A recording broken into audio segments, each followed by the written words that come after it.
मेरा शुरू से फोकस टोटली जो था वो सॉफ्टवेयर इंजीनियरिंग की तरफ था। कुछ कंप्यूटर के लिए पाकिस्तान में कुछ करूं। आई टुक अ रिस्क और मैंने फिर ए लेवल छोड़कर और गवर्नमेंट कॉलेज यूनिवर्सिटी लाहौर उसमें मैंने एडमिशन लिया। एक फेम का बहुत शौक था। वो कहते हैं ना, लड़कों में आपको फेम का बहुत शौक होता है और यंगस्टर्स के अंदर। मुझे सोशल मीडिया में बिल्कुल इंटरेस्ट नहीं था पूरी लाइफ में। देन मुझे एक ऑफ़र आई जॉब की। उन्होंने कहा कि आप ना कंटेंट देख लें हमारा, कि हमारा थोड़ा कंटेंट लेवल थोड़ा वीक है तो हम लोग उसको प्रमोट करना चाह रहे हैं। तो जब मैंने उसे ज्वाइन किया और मुझे एक प्रमोशन दी गई 3 मंथ्स के अंदर ही।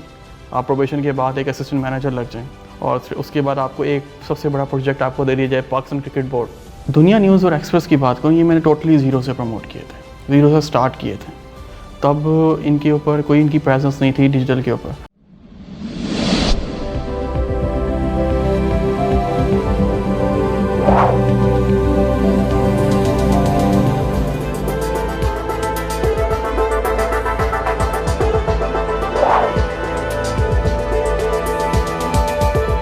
अस्सलाम वालेकुम नाजरीन, शेयरिंग ऑफ प्रोफेशनल विजडम के साथ मैं हूं अली रहमान खालिद। आज जो मेहमान हमारे साथ मौजूद हैं वो हमें बताएंगे कि हमारी डिजिटल प्रेजेंस कितनी ज़रूरी है और यूट्यूब पे हम अपने कंटेंट को कैसे बेहतर बना के अर्निंग की तरफ आ सकते हैं। ये ख़ुद भी पिछले काफ़ी अरसे से बहुत सारे चैनल्स को यूट्यूब पे प्रमोट कर रहे हैं, बहुत सारे वीलॉगर्स को बना चुके हैं, यूट्यूब पे अर्निंग सिखा चुके हैं। आइए इनसे मुलाकात करते हैं। बहुत बहुत शुक्रिया अम्मार बख्तियारी साहब, आपकी तशरीफ़ आवरी का। सर, सबसे पहले मुझे ये बताएं कि आपने सॉफ्टवेयर इंजीनियरिंग की, उसके बाद आप डिजिटल मीडिया की तरफ आए और आपने यूट्यूब को लर्न किया और फिर उससे अर्न भी किया। ये सारा सफ़र आपने कैसे तय किया? मेरा शुरू से फोकस टोटली जो था वो सॉफ्टवेयर इंजीनियरिंग की तरफ था। कुछ कंप्यूटर के लिए पाकिस्तान में कुछ करूं। जब हमारे टेन्योर के अंदर देखा जाए तो अरफा करीम जैसी बच्ची, जब उसने एक छोटी सी उम्र के अंदर अपना नाम बनाया पाकिस्तान में, तो हमारे भी वही चलता था कि हम लोग उसे फोकस करें और हम लोग सॉफ्टवेयर इंजीनियरिंग करें और पाकिस्तान का नाम उस तरह से बनाएं।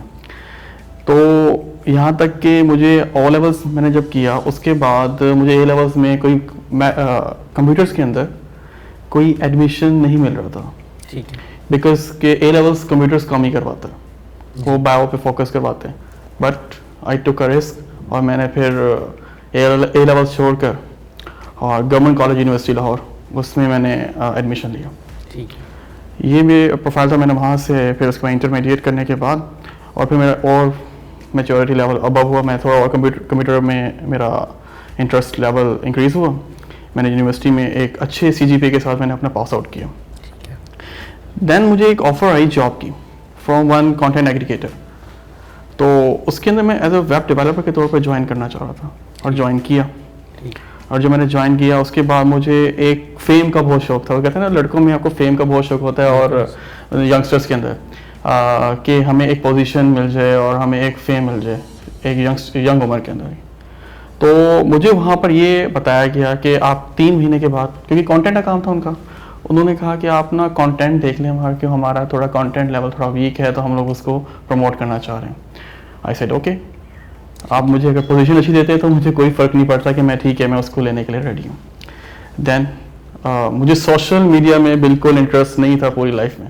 टोटल मेरा फोकस सिर्फ अपनी सॉफ्टवेयर इंजीनियरिंग में कि मैं कैसे एक पाकिस्तान के लिए क्या बेटर कर सकता हूँ, क्या चीज़ अच्छी कर सकता हूँ। मैं उस चीज़ के लिए मैं उस पर फोकस रहता था हमेशा। मेरा बहुत रिक्वायरमेंट्स मेरी बहुत स्ट्रॉन्ग थी। ठीक है। रिक्वायरमेंट इंजीनियरिंग मैंने एक से मेरी बहुत अच्छी ग्रिप थी। तो जब मैंने उसे ज्वाइन किया और मुझे एक प्रमोशन दी गई 3 मंथ्स के अंदर ही। आप प्रोबेशन के बाद एक असिस्टेंट मैनेजर लग जाएँ और फिर उसके बाद आपको एक सबसे बड़ा प्रोजेक्ट आपको दे दिया जाए, पाकिस्तान क्रिकेट बोर्ड PCB। तो एक मेरी प्रोफाइल के अंदर वो एक स्ट्रॉन्ग पॉइंट है। उसको मैंने 3 मंथ्स के अंदर PCB के पूरे एक PSL और PCB का अपना चैनल रियल पाकिस्तान, उन दोनों को स्टैंड किया। मुझे उसमें कंटेंट मैनेजर की पोस्ट मिल गई। ठीक है। तो मुझे एक और पोस्ट मिली, मेरी और लालच इंक्रीज़ हुई कि मैं उससे अब छोटी सी उम्र में मैं कंटेंट मैनेजर हो गया हूँ, तो अब मैं से और कैसे बेहतर करूँ। PCB के अंदर मुझे मैंने उनका रेवेन्यू ऑलमोस्ट मैंने 100% से ज़्यादा ही किया था, बल्कि 1000% ज़्यादा कर दिया था। पहले वो बिल्कुल एक फॉर्म में नहीं थे डिजिटल के ऊपर, लेकिन हम लोग उसे एक फॉर्म में ले आए। 2 दिन के अंदर हमने 550 वीडियो सिर्फ PCB के ऊपर पब्लिश की थी, सिर्फ 2 दिन के अंदर। और सेम PSL के अंदर फिर इस तरह से चलता गया सिनेरियो। फिर ऑलमोस्ट 300 प्लस चैनल्स का मेरे पास एक्सपीरियंस आया, तो जिसके अंदर लोग परेशान होते हैं कि इतने ज़्यादा चैनल्स आपने इतने से कम टेन्योर में कैसे किया, कि आप 3-3 महीने काम किए। मैं एक एग्रीगेटर के साथ इन्वॉल्व था, उनके पास डिफरेंट चैनल्स थे और वो मेरी रिस्पॉन्सिबिलिटी बन चुके थे, मैंने उनको स्टैंड करना और हमने स्टैंड किया, हमने रेवेन्यू जनरेट किया उसका। सर डिजिटल प्रेजेंस आजकल बहुत ज़रूरी है और डिजिटल से अच्छी अर्निंग भी की जा सकती है। जो लोग अपना यूट्यूब चैनल बनाते हैं लेकिन उनसे कंटेंट मैनेज नहीं हो पाता किसी भी वजह से, उनको आप क्या गाइडलाइंस देंगे? आपका माशाल्लाह इतना तजुर्बा है, आप बताएं। डिजिटल प्रेजेंस ऑब्वियसली बहुत ज़्यादा ज़रूरी है, क्योंकि इसके अंदर अब जो है टोटल लाइफस्टाइल चेंज हो चुकी है और फास्ट हो चुकी है, कंपटीशन बढ़ चुका है और आफ्टर कोविड इसका इंक्रीज भी बहुत ज़्यादा हो चुका है। अब हर कोई यूट्यूब चैनल बना रहा है जी। और हम इंकरेज करते हैं बल्कि इस चीज़ को कि लोग आएँ डिजिटल के ऊपर, ताकि हमारे पाकिस्तान के अंदर भी रेमिटेंस आए, पैसे आएँ, हमें ज़रूरत भी है। तो मैं ये नहीं कभी कहता कि मेरा कोई कॉम्पिटिटर आ जाएगा या मेरे कॉम्पिटिशन में भी खड़ा हो जाएगा, नहीं, मैं गाइड करता हूँ और लोगों को गाइड करता हूँ कि कौन से कंटेंट पे काम करें, कौन सा कंटेंट चलने वाला है। हर किसी का इस वक्त फोकस है कि वो करंट अफेयर्स से बात कर ले। करंट अफेयर्स इतना पॉपुलर कंटेंट नहीं होता, वो सिर्फ एक दिन के लिए कंटेंट होता है। हम उस पर कम से कम फोकस करवाते हैं। आपने बात करनी उस टॉपिक की बात करें जो आपका लाइफ टाइम आपको अर्न दे रहा हो। ठीक है। आप प्रोडक्शन पर आएँ, एक ऐसी प्रोडक्शन करें जो आपकी हर वक्त सुनी जाए, आपकी हर वक्त बात देखी जाए। मैं मोटिवेशनल स्पीच को भी इनकरेज करता हूँ, शॉर्ट ड्रामास को इनकरेज करता हूँ, फिल्म्स को इनकरेज करता हूँ, इंटरनेशनल अफेयर्स को इनकरेज करता हूँ, क्योंकि आप इसमें रिलेशंस क्या चल रहे हैं लोगों में, तो उसमें आप बात करें। लोगों को पता होना चाहिए कि पाकिस्तान ने क्या किया है और पाकिस्तान क्या है। पाकिस्तान में सिर्फ ये नहीं बुराइयाँ दिखाएं, पाकिस्तान की मैक्सिमम अच्छाइयाँ दिखाएं कि पाकिस्तान यहाँ पर क्या ग्रोथ कर सकता है और किस ग्रोथ लेवल पर पहुँच चुका है। सर आपने पाकिस्तान के जितने बड़े बड़े प्राइवेट चैनल हैं, जिसमें दुनिया न्यूज़ है, नियो है, और आप जीएनएन में भी अब प्रोडक्ट डेवलपमेंट हेड के तौर पे काम कर रहे हैं, सर आपने इनके यूट्यूब चैनल्स को किस तरह प्रमोट किया? ये जब मैं दुनिया न्यूज़ और एक्सप्रेस की बात करूँ, ये मैंने टोटली ज़ीरो से प्रमोट किए थे, ज़ीरो से स्टार्ट किए थे। तब इनके ऊपर कोई इनकी प्रेजेंस नहीं थी डिजिटल के ऊपर, क्योंकि उस दौर में लीनियर पे फोकस ज़्यादा था, डिजिटल पे बिल्कुल नहीं था। ये बैक इन 16 उस वक्त इतना फोकस लोगों का नहीं होता था डिजिटल के ऊपर। लेकिन जब एक अर्निंग सोर्स यूट्यूब पाकिस्तान में इनेबल दोबारा हुई एक बैन के बाद, तो एक अर्निंग सोर्स लोगों को नज़र आया, तो इस पर उनका फोकस बढ़ा। हमने फिर इसकी प्रेजेंस बढ़ाने के लिए इनकी यूट्यूब चैनल्स क्रिएट किए और इनको बनाया, इनको हमने प्रमोट किया। और अब ये जितना अर्न कर रहे हैं वो उस पर खुश होते हैं कि हम लोग एक अपना वेब टीवी ही क्रिएट कर लिया जाए, क्योंकि लीनियर पे अब लोगों का ध्यान कम हो चुका है। अब फोकस लीनियर पे नहीं रहा मेन स्ट्रीम के ऊपर, अब वो सब फोकस उनका डिजिटल पर आ चुका है। बिकॉज यहाँ पर इन्वेस्टमेंट कम है, रेवेन्यू जनरेशन ज़्यादा है, रेवेन्यू आपको ROI अच्छा मिल जाता है, आपको आपका ये बैकअप आप डाटा कह सकते हैं, जो पहले सिर्फ ज़ाया हो रहा था अब वो यूटिलाइज होकर उस पर अर्न आ रहा है। इन चैनल्स का हम लोगों ने इनको ज़ीरो स्टार्ट करके अब ये तकरीबन इनके दुनिया न्यूज़ का अलग चैनल है, मजाक रात के अलग चैनल्स हैं। हम डिफरेंट कंटेंट एग्रीगेट किया, डिफरेंट चैनल्स पे एग्रीगेट किया and to maximise the earning, ताकि हर चैनल और हर इदारा अपना भी खुश हो कि हमें पैसे आ रहे हैं और एक्स्ट्रा अमाउंट थी ये जो आ गई थी उनके पास। सर यूट्यूब से जब भी अर्निंग की बात होती है तो आपने भी देखा होगा ज़्यादातर यूट्यूब चैनल सिर्फ अपने थंबनेल और डिस्क्रिप्शन पे फोकस करते हैं, उसके अलावा उनको नहीं पता कि यूट्यूब को पे किस तरह से कंटेंट को बेहतर किया जा सकता है। इस हवाले से आप उनको क्या गाइडलाइंस देंगे? अच्छा, लोग इस वक्त जो नई जनरेशन है या बच्चे हैं वो सोचते हैं ऑप्टिमाइजेशन सिर्फ जो है थंबनेल से है, टाइटल से है और हल्की फुल्की डिस्क्रिप्शन करवा ली तो उससे है। उन्हें इसके अंदर सिर्फ इस चीज़ पे फोकस नहीं करना चाहिए। फर्स्टली आपका कंटेंट कैसा है, क्या कंटेंट अपीलिंग है, ऑडियंस देखना पसंद करती है, नंबर 1। ठीक है। आप कंटेंट अगर अच्छा है और आपकी क्वालिटी अच्छी नहीं है तो तब भी वो यूट्यूब उसे प्रमोट नहीं करेगा, क्योंकि ऑलरेडी वो जब यूट्यूब पे अपलोड हो रहा था वो कंप्रेस हो रहा होता है, तो हमें क्वालिटी को फोकस रखना पड़ता है। ठीक है।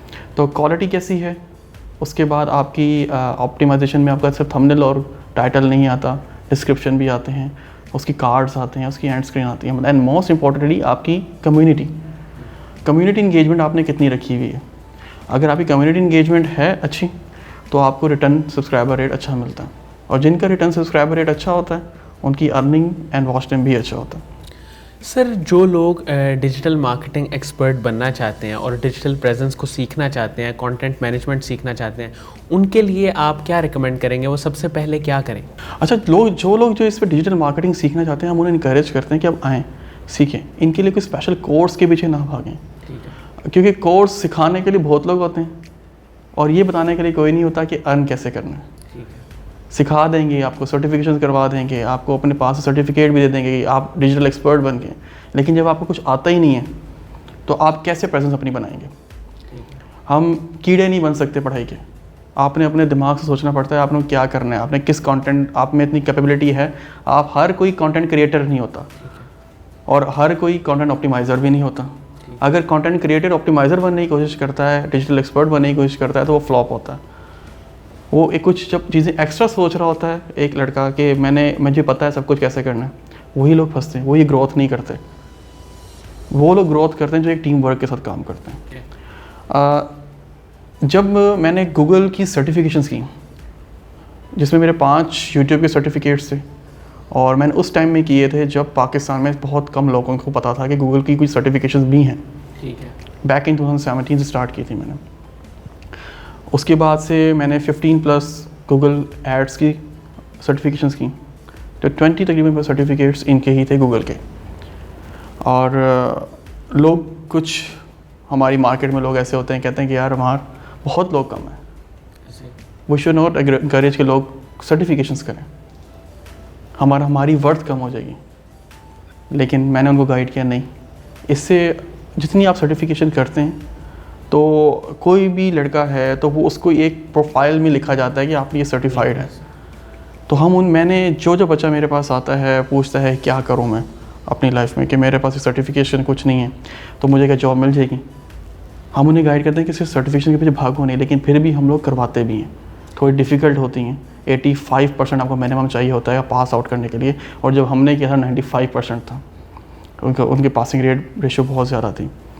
तो हम उनको गाइड करते हैं इस तरह से जाएं, यहाँ पर जाके आप सर्टिफिकेट करें, हम छुपाने की ज़रूरत नहीं है। लोग तो कहते हैं कि आपके 1 लाख रुपए लगेंगे, 2 लाख रुपए लगेंगे इन सर्टिफिकेशंस के, नहीं, ये फ्री ऑफ कॉस्ट होती हैं।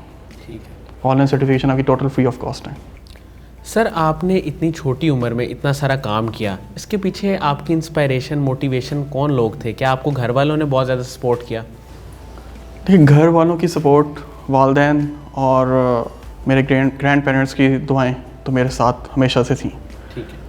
मुझे अगर घर वालों की बात कीजिए, मेरे दादा की सपोर्ट बहुत ज़्यादा थी और उन्होंने बहुत इनकरेज किया मुझे हर बात में। और मेरे सबसे क्लोज जिसको कह सकते हैं, जो हर चीज़ में मुझे आगे करते थे कि ठीक है करवाना है, करना है, ये थी कि आगे जा कर ले। ठीक है। तो मैंने उनसे रिस्क लेना सीखा, वो रिस्क अपनी लाइफ में लेते रहे, उनसे सीख के मेरे इनहेरिट हुआ हुआ ये चीज़ का मैं रिस्क लेता हूँ। और आपकी ये चीज़ रहती है कि फैमिली से सपोर्ट आपको अच्छी मिल रही हो तो आप आगे सब कुछ करने की कैपेबिलिटी रखते हैं। अगर आपको फैमिली सपोर्ट ना हो तो आई डोंट थिंक सो कि कोई ऐसे जल्दी तरक्की कर सकता है। वो फिर उतनी कैपेबिलिटी में होता है कि वो उतना ही सोचता है, फिर उतना ही अर्न करने की कोशिश करता है। बट मैं उसको भी डिस्करेज करता हूँ कि वो चीज़ ना करें। एक आप माइंड सेट अपना बनाते हैं कि मैंने इतना अर्न करूँगा तो मैं थोड़ा सा कम मिल जाएगा, लेकिन हम उसे ग्रोथ करेंगे, अपना ग्रोथ रेशो बढ़ जाता है। अब लोग कुछ होते हैं कि कहते हैं कि मैंने 20,000 अर्न कर रहा हूँ, मैं उसमें ठीक हूँ, मैं अपनी फैमिली ही पाल लूँगा। बट वही नो कि उसमें कैपेबिलिटी है कि वो 20 की जगह 1 ज़ीरो एक्स्ट्रा भी लगा सकता है, लेकिन वो सिर्फ डर से वो ये रिस्क नहीं लेते। कुछ लोगों की फैमिली इश्यूज़ भी होते हैं, लेकिन कुछ लोगों के फैमिली इश्यूज़ नहीं भी होते, वो लोग भी यही कर रहे होते हैं। एंड मैं इसको बहुत इससे डिसएग्री करता हूँ इस चीज़ से। मुझे फैमिली सपोर्ट थी, मेरे दादा की सपोर्ट बहुत थी, मेरे पेरेंट्स की सपोर्ट आज तक है। और उसके बाद मेरी mother company dot Republic media, जिसने मुझे इस चीज़ के लिए चांस दिया, एक पूरे जिसने मुझे इस वक्त चांस दिया और कि मैं अपने आप को ग्रो करूं, अपना नाम बनाऊं। सब कुछ जो सीखा मैंने वहाँ से सीखा। कोई मैंने किसी टीचर के पास नहीं गया इस सर्टिफिकेट्स के लिए या यूट्यूब सीखने के लिए। किसी पर्सन ने मुझे नहीं सिखाया। उन्होंने मेरे सामने बस चीज़ें रख दी कि हमारी ये है। मेरे पास कुछ सीखने की पार थी, मुझे सीखने का शौक़ है, तो मैंने सीखने के लिए डिफरेंट गूगल किया। मेरी सर्चिंग स्किल्स बहुत स्ट्रॉन्ग है। मैंने उसको अपनी स्किल्स को अपने अंदर इसमें यूज़ किया सीखने के लिए, और वहाँ से मैंने इसको गेन किया कि कोई यूट्यूब है क्या, डिजिटल है क्या। ठीक है। एक साइड से मैं यूट्यूब एक्सपर्ट बना, फिर उसके बाद मुझे ऐसा था फेसबुक, ट्विटर, इंस्टाग्राम के कौन से प्लेटफॉर्म वो किस तरह यूज़ करना है, और हर ऑडियंस कहाँ की किस तरह की है। हर ऑडियंस हर प्लेटफॉर्म की सेम नहीं होती, यूट्यूब की अलग है, फेसबुक की अलग है, इंस्टा की अलग है। तो मैं एडमायर अपने ग्रैंड पेरेंट्स को, अपने फैमिली को और अपनी mother company dot Republic media को बहुत करता हूँ कि वहाँ उन्होंने मेरी ग्रोथ रेट में बहुत अच्छा मेरा सपोर्ट दिया। सर, प्रोडक्ट डेवलपमेंट हेड का असल में क्या रोल होता है? देखिए, प्रोडक्ट डेवलपमेंट हेड जो होता है वो उसके अंदर डिजिटल की भी रिस्पॉन्सिबिलिटी होती हैं, लीनियर की भी होती हैं। ठीक है। ये हुआ इस तरह है कि मैं वैसे कि मुझे लीनियर का बिल्कुल एक्सपर्टीज़ नहीं थी, देन लेकिन मेरे रिसर्च स्किल्स बहुत स्ट्रॉन्ग थी, और मैं I was good in algorithms के किस तरह से किस तरह क्या एडजस्टमेंट होती हैं। तो जब मैं मॉबिटाइजिंग में था, मेरी पिछली कंपनी जिसको मैं छोड़ के मैंने अभी रिज़ाइन किया रिसेंटली, उसके बाद मैंने तो मुझे ऑफ़र आई एक जगह से GNN से as an head of analytics and digital media. ठीक है। तो एनालिटिक्स के अंदर ही PD भी आता है, डिपार्टमेंट है एक मेरा। PD के अंदर आपके लीनियर से रिलेट करता है वो कि कौन सा प्रोग्राम किस टाइम पे स्लॉट पे या चल रहा है, किसकी क्या वर्थ है, उसकी क्या रेटिंग्स आ रही हैं, क्या उस रेटिंग से रिलेट करता है PD। ठीक है। उसमें आपके सिर्फ रेटिंग्स नहीं होती हैं, उसके अंदर आपके बहुत सी रिस्पॉन्सिबिलिटीज़ आ जाती हैं कि ये शो ठीक है, इसमें क्या प्रॉब्लम्स तो नहीं आ रही हैं, आपको हर एक चीज़ देखनी पड़ती है।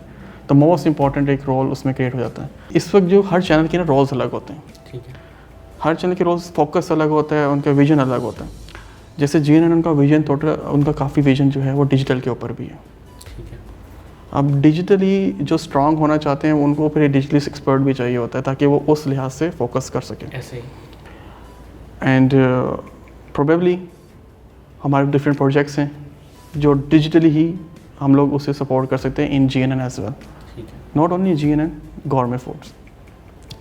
तो इस चीज़ के लिए प्रोडक्ट डेवलपमेंट के लिए वो सिर्फ ये नहीं है कि मैंने लीनियर का फोकस करना है, डिजिटल के ऊपर भी प्रोडक्ट डेवलपमेंट होती है। कौन सा प्रोग्राम ऑनर करना है, कौन सा प्रोग्राम आपने लॉन्चिंग पे लेके आने हैं, तो हम उस पर भी फोकस रहता है हम लोग, क्योंकि आप जितना उससे कंटेंट एग्रीगेट करवाते हैं उतनी आपके बेनिफिट में आता है। सर, कासिम अली शाह साहब की फाउंडेशन है, उनका काम है, उनके वीडियो लेक्चर्स भी हैं, आप उनको कैसे देखते हैं? इंस्पायरेशनल्स की बात करते थे आप, काम ने की थी एक शुरू में, आप किससे इंस्पायर्ड हैं। मैं डिफरेंट मोटिवेशनल स्पीकर्स को सुनता हूँ और पसंद भी करता हूँ। ठीक है। देखिए, एज अ पाकिस्तानी तो मुझे कासिम अली शाह के अलावा कोई नाम भी नहीं पता था, ठीक है, लेकिन फिर उसको थोड़ी रिसर्च किया। कासिम अली शाह को पहले सुनते थे हम लोग ऐसे एट एन अर्ली एज, जब मैं O लेवल्स कर रहा तब से, क्योंकि मुझे याद है कि जब मैं छोटे थे हम लोग 6-7 क्लास में, तो उस वक्त इनकी सिर्फ एक स्कूल था जी, जहाँ पे एक टीचिंग करते थे, बिल्कुल ऐसे। और उससे इन्होंने ग्रोथ की है, और ग्रोथ रेशो हमने इनके सामने देखी है। हमने इनकी अकेडमीज में भी पढ़ा हुआ है, अच्छा, हमने इनकी अकेडमीज में पढ़ा हुआ है, तो हमें इनका नाम पता था, और इनके फिर हमने सुन के इनकी फ़ैन फॉलोइंग बढ़ी है, और हम लोग इनको सुनते थे, इनकी मोटिवेशन स्पीच सुनते थे। फिर उसके बाद संदीप माहेश्वरी, मैं इनको बहुत फोकस करता हूँ इंडिया के, और कासिम अली शाह, इनको मैं बहुत फोकस करता हूँ। इनकी चीज़ें सुन के और आपको मोटिवेशन मिलती है। कहीं पर आप डिसहार्ट भी हो रहे हैं किसी जगहों से, मैंने बहुत जगहों पे लॉस भी बेयर किए। ठीक। ये भी नहीं है कि मैंने कोई 50,000 1 लाख का लॉस, कहीं जगह पे 1 to 2 मिलियन का लॉस मुझे एक साथ हुआ, लेकिन मैंने वो कभी ये नहीं हुआ कि मैंने उससे टूट गया हूँ और कि मैं छोड़ देता हूँ, क्योंकि यूट्यूब का काम ऐसा है कि थोड़ा सा भी आपके ऊपर नीचे हो जाए आपको अच्छा खासा लॉस हो जाता है। लेकिन मैंने अपना मोटिवेशन इन लोगों की, उसने मुझे टूटने नहीं दिया। इन लोगों की गाइडेंस की वजह से तो मैंने आज दोबारा अपने आप को फिर स्टैंड किया। अब मेरी मार्केट वर्थ है, एंड मैं इस पर प्राउड फील करता हूँ कि ये लोग मेरे पीछे खड़े हैं। मैं इस छोटी सी एज में जब बड़ों के साथ बैठा होता हूँ तो मुझे थोड़ा सा मुझे और भी फील हो रहा होता है, क्योंकि आप मेरे साथ, मैं अगर 26 ईयर्स का हूँ, मेरे साथ जितने भी हैं वो 45+ हैं, अगर मेरे सब BOTs में बाकी आ जाते हैं। बहुत बहुत शुक्रिया अम्मार बख्तियारी साहब आपकी तशरीफ़ आवरी का। नाज़रीन, मुझे उम्मीद है कि जो लोग डिजिटल मार्केटिंग और डिजिटल मीडिया के बारे में जानना चाहते हैं उनके लिए इंटरव्यू इंतहाई मुफीद साबित होगा। बहुत बहुत शुक्रिया, अपना बहुत ही ख्याल रखिएगा। अल्लाह हाफ़िज़।